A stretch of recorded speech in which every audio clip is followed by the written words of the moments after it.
Good morning. Thank you very much. I apologize. Unfortunately, this will have to be in English. So I was asked to do a presentation about the air quality monitoring and information during periods of high pollution. I will now share my screen. And basically, I prepared here a... Can you just verify that you see the screen? Do you see the presentation, please? Yeah, okay. So, as was mentioned, I work at the Czech Hydrometeorological Institute. I was also involved in the building of the network with the sensors previously. And basically, the system we use here is called Smog Warning and Regulation System. It is a system that is operated on behalf of the Czech Ministry of the Environment. And there are two main aims of this system. First of all, and most importantly, to provide information regarding the occurrence of high levels of air pollution. Second of all, it's to regulate, to limit the emissions of air pollutants into the air during those situations when the air concentrations, the pollutant concentrations are high. Now, so there are several conditions under which this smog situation or other situations, which I will mention later, can be declared. First of all, it can be high concentrations of suspended particles PM10. It can be high concentrations of nitrogen dioxide, sulfur dioxide, or ground level ozone. These are the pollutants which are included in this system, which are monitored. I have to say that we monitor more than just these, but the other pollutants are either so low that they will never reach a value that is too dangerous, or, for example, for particles PM2.5, they are usually closely related to the concentrations of PM10 because they're also included in PM10. So that's why we have these four pollutants currently included in this system. Now, smog situation is a condition when the concentrations of one or more of these are very high. In that case, I will then show you what happens in that case. But then we also have a situation which is called a regulation. And that means a very high or an extreme concentration of pollutants. And in that situation, it's no longer just informing the public, but we go back to this second point, which says to regulate, to limit the emissions. So when a regulation is declared, when the emissions are very high, the concentrations of the pollutants are very high, certain factories, for example, have a special regulation document that in such a situation they have to limit production, for example. So these measures are very specific. They are meant to specific factories and facilities which in such a situation have to limit production by a certain level. I should say that this happens very rarely. Not that they limit, but that this happens in general. We don't see regulations very often these days. It usually happens in just one part of my country, and in the last 5 years, I don't think it has ever happened in the last 5 years. I think last time this happened was in 2017. But it can happen, and there are specific measures which are taken in such situation. And then you have a warning, which is when you have a high level of ozone, which is something that you cannot do much about. So when you declare a warning, it doesn't mean that anything is regulated. It means that for the people, it means it's even worse than a smog situation. Be careful. And I will again return to that. Now, you see two images here, and maybe you would be surprised if I asked you which of these images is an image of a smog situation, of a typical smog situation. And most likely, you are probably thinking about the image on the top, but the image at the bottom is also a typical smog situation. The reason being is that what you see at the top is sometimes called a reduction smog situation or a London smog. It's a smog usually due to the high levels of suspended particles, high levels of nitrogen dioxide. It's a typical smog situation that you see during winter when you have, for example, inversion, you have very poor dispersion conditions. The weather is not suitable for pollutants. And you also have very cold temperatures, so you have a lot of heating, which is a major source of pollution. Unlike the bottom image, which is a typical smog situation for ozone. Ozone is a very specific pollutant, which is specific in the way that it is not emitted by any source. It does not have a source. That's why you don't regulate it. There is no factory that would produce ozone. Ozone is produced by reactions in the air, in the atmosphere, which is why we call it a secondary pollutant. And so it's created from other pollutants, and this reaction is catalyzed, it's sped up by sun. So the highest concentrations are during a very sunny and very hot day when the reaction occurs most quickly. And that's a typical situation. And it's usually at the mountains, because it's a paradox that the pollutants that cars produce, which is mostly nitrogen oxides, they usually limit the reaction. So when you have a high concentrations at the traffic stations, you usually have a low ozone. So that's just to give you a little interesting fact that even the situation at the bottom can be a smog situation. Now, when I said we spread the information, so who receives that information? What happens when such a situation is declared? The information is disseminated to various groups. First of all, it's employees of CHMI, i.e. that's me, that's other people at my institute. Second, it's media. We have a press release, for example, and we have direct channels to the media, for example, via text messages or usually by emails. Then we inform the representatives of the state administrations, for example, city mayors, etc., police departments, firework. There are various groups. We also communicated directly to the public. This is something that is relatively recent, and it has to do with the current possibilities. 20 years ago, we were not able to inform the public directly. There were no channels that would allow this. Of course, now it's much different. We can use, for example, social networks. We actively use Facebook, we use Twitter, we use Instagram. And all these channels at that moment are used primarily for this. They have a priority, and this information, just like other warnings, for example, when you have a warning for thunderstorms, for intensive rain, that's all now communicated directly to the public, either by social networks, or, as I will show you later, by a mobile application, which is probably even better because the mobile app allows us to, for example, send you a notification to your phone. So directly to the public is now, I think, one of the most important channels, and it was not possible previously.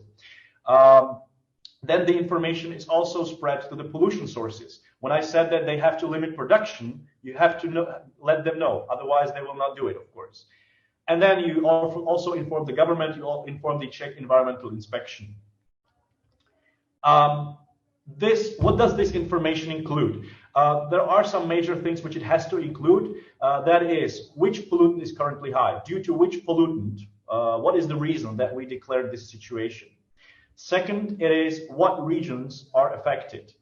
It can be a smaller region, it can be a larger region, and again, our country is divided into zones. So you then declare the situation for particular zones. It can be one or more. And of course, you can have a smog situation in parallel in various zones, and they can be declared at various times. This is independent. And then, of course, you also have to include when exactly was the situation declared. You usually say something like 1 o'clock and 35 minutes, something like that. So then, sometimes it is possible to give more information. So, for example, when I said that we inform employees and we inform state administration by a text message, by an SMS, obviously what I showed here is probably everything that you can include in that message. But if you're informing, for example, on Facebook, it is, in my opinion, very important to tell people not just, okay, so you have a smog situation, concentrations are high, it was declared at this moment. But it's also very important to tell them, what does it mean? What does it mean that there is a smog situation? What should you do? What should happen? Because usually when you tell people you have a smog situation, concentrations are high, people will be scared. Some people think that this is a life-threatening situation, which I can tell you is not the case. At least in my country, it's never a life-threatening situation. But they don't know what to do. So it's important that to inform what measures are recommended. And I will show you then what I mean by that. And so when you have more space available, you can also, for example, tell them what the actual concentrations are, what the rules are for declaring the situation, And so for that, we use our website, our organization website, and we use the mobile application, for example. So this is just a summary of what I've already said. So employees are informed by email or text message, media. Again, these emails are automated. What I want to say is that the actual declaration of the situation is not automated. The reason for that I will explain on my next slide. But when the situation is already declared, at that moment, the sending of those emails and messages is already automated. So once somebody presses the button and says, now we have a smog situation, these people get the email and they get the message automatically. And then, as I said, public is informed by social networks, CHMI website, or indirectly by the media. Some people from the media also get the text message directly. And it's usually the state media. So, for example, the public TV, etc. So now, how is it declared? There are very specific rules. This is not like that you look at the concentrations and say, okay, well, this looks high. There are very specific rules that need to be followed. The way this works is that it is usually declared as a consultation, a cooperation between me as the air quality department and the Department of Forecasting, and I will explain why. So first of all, you look at the actual values. What values were measured? And you have certain threshold values, some limit values, which if these are exceeded, then you make one tick. Okay, one criteria is fulfilled. Next criteria is that we do not include every station in that assessment. Why? Because, as I said, you usually declare the situation for a certain zone, and these zones are relatively large. It's like regions, districts in the country. So we, for example, in the Czech Republic, we have 14 or 15. It's not many. It's a relatively large area. It's not declared for a street. And so if you imagine a traffic station which is near a very busy road, they can have a very high concentrations. For example, in the morning when there is the peak hour, you have a lot of traffic. And you don't want to declare a smog situation for the entire zone because it would be totally irrelevant. So what we do is we have special stations which are labeled, and they're called representative stations. And these representative stations are the ones that are assessed, and they're usually a background station. So for example, a station that is on the outskirts of the city, or a station in the city park, a station on the countryside. These are stations that are not directly affected by a certain source. So also, for example, industrial stations, which are near to a particular industry, those are also not included. But these stations, these background stations, are usually represent a much wider area, and that's what's important for us. So when you exceed a value, you then have to look at, was it a representative station? If not, then you just disregard it. If it was a representative station, then sometimes there's a criteria. It has to be at least, for example, 2 representative stations in the zone. Sometimes it's just one, that's for ozone. For PM10, it has to be at least half of the representative stations in that zone. So if you have in that particular zone 4 representative stations, then for a smog situation, this value, limit value, has to be exceeded in at least 2. Then the fourth feature, and that's probably the most complicated, and that's why I said it's not automated, is the weather outlook. So sometimes you, for example, this is especially for the winter smog, the suspended particles smog and nitrogen dioxide, is that if, for example, usually these smog situations are heavily influenced by the weather. If you have a very poor dispersion conditions, low wind speed, very cold temperatures, so you have high emissions from heating, those are very suitable conditions for high pollutants. So if, however, you know that if the weather forecast is so that, for example, in 2 hours, it should start heavily raining, which is a factor that very positively influences air quality, then you will not declare the situation, because the point of these declarations is that the smog situation has to be, the concentrations are thought to be more dangerous when they last longer. So if you know that in 2 hours, it's very likely that the situation will very dramatically improve, you will not declare the situation. This is why you have the weather forecasting department involved in this. And that's why this, of course, is to a certain level subjective. It's up to the person that is forecasting the weather to say, yes, I think this will happen. I will listen to him and then I will say, okay, well, if this happens, I think that the concentrations will go down. If we make this decision that even though you have all these three features fulfilled, you will not declare the situation. This is also the reason why you cannot automate this, because this last step is to a certain level subjective. It's up to the expertise of those people that look at it to say yes or no. So this is how the rules work. And then, of course, you similarly have very specific rules how you basically declare the situation over. You say, okay, now it's over. Again, you then release.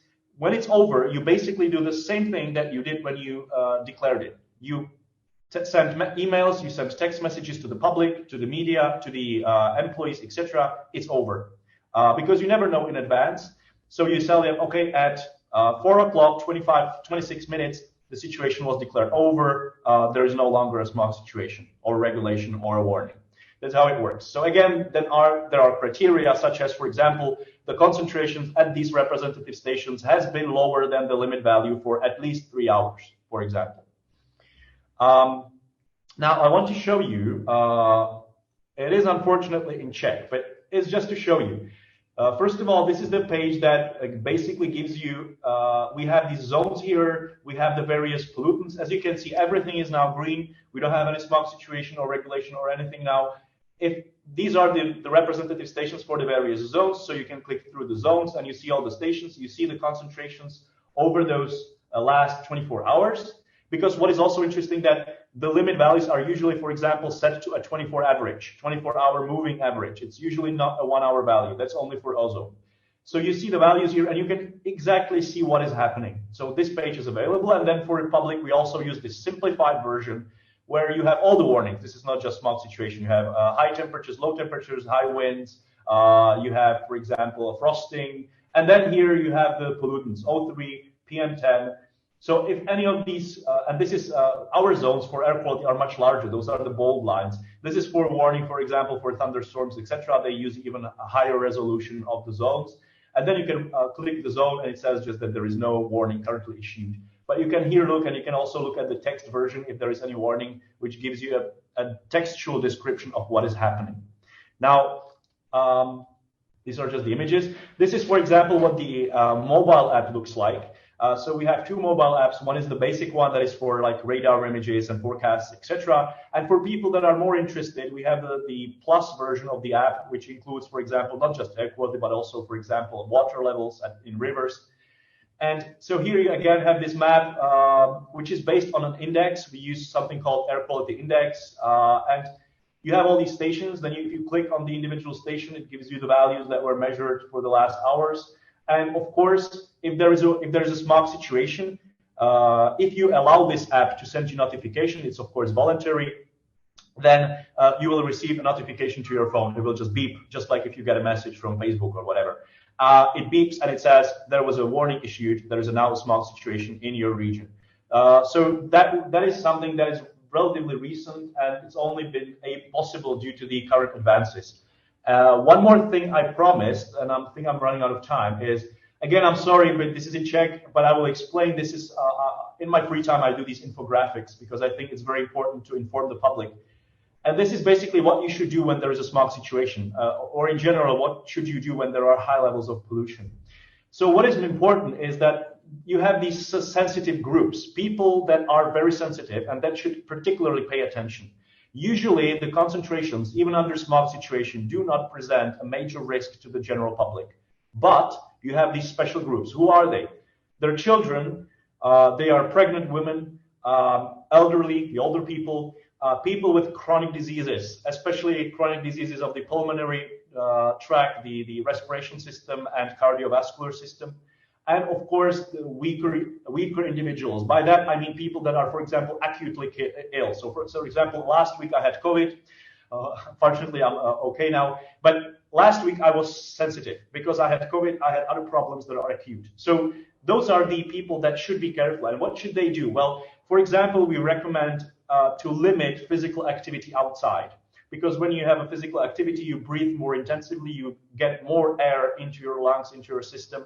Also, you should, for example, people that have asthma, that take some medicine, they should be prepared that their condition can worsen. So if they have some, for example, some spray that they use, they should have it with them just in case there is some problem. So those are the recommendations that we give to people.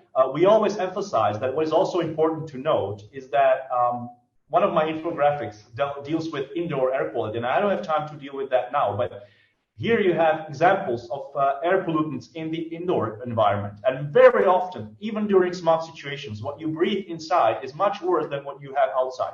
So even under smog situation, you should ventilate. And when you ventilate, it's also important to ventilate quickly and extensively. So open the windows fully. Don't just leave it like that for the whole day. These are all sources of pollution, all these aromatic things, perfumes, dry shampoos, fireplace. And if you don't ventilate, these things last in your flat for 18 to 24 hours. If ladies, you use, for example, the dry shampoo or perfumes, it lasts 18 hours if you don't ventilate. And those are very, some of these things are very nasty. Some not things that you want to breathe. So we recommend to ventilate even when you have a smog situation. Just quickly open the window, leave it outside.